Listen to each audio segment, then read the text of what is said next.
জমকালো আয়োজনের মধ্য দিয়ে সেন্ট্রাল লন্ডনে পঞ্চমবারের মতো অনুষ্ঠিত হলো Asian restaurant and takeaway art award. এর মাধ্যমে কারি ব্যবসার সংকট মোকাবেলা ও উন্নয়নে বিশেষ ভূমিকা রাখবে বলে মনে করেন এর আয়োজক।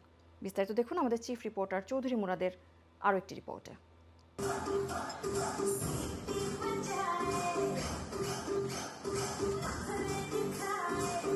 সেন্ট্রাল লন্ডনের একটি অভিজাত হোটেলে অনুষ্ঠিত হয়ে গেল আর্টা award. This is our fifth Art Awards.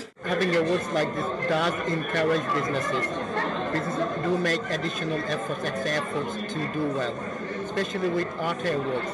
So the thing is about Arta and what this does is it inspires more chefs, it inspires the restaurant owners, it inspires the entrepreneurs. এসব award ceremony হইলে বাদে একটা স্টাফের মধ্যে বা restaurant হলতের মাঝে business হলতের মাঝে একটা কম্পিটিশন বাড়ে, বিভিন্ন কমিউনিটির একখানে আনা যায়।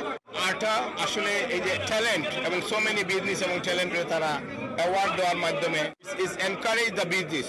পঞ্চমবারের মতো 4টা রিজিয়ন থেকে 40টি রেস্টুরেন্ট এবং টেকওয়ের মধ্যে এই অ্যাওয়ার্ড বিতরণ করা হয়। I'd like to thank Arta for this award. I feel like we need more young entrepreneurs into this industry. To thank Arta for this award. We're overjoyed. It's an honour of my dad, so I'm very happy to be here. Eastern Spice Ipswich, and this is the award we won second year in the row. And I win the head chef of the year from Arta. আমরা রাজবাড়ি restaurant Bristol থেকে আইছি south West. এই অ্যাওয়ার্ডের মাধ্যমে ব্রিটেনে কারি শিল্পের সংকট, বিভিন্ন ধরনের অসুবিধা উত্তরণে বিশেষ সহায়ক ভূমিকা পালন করবে এমনই প্রত্যাশা প্রকাশ করেছেন এর আয়োজক এম এ মুনিম সালিম।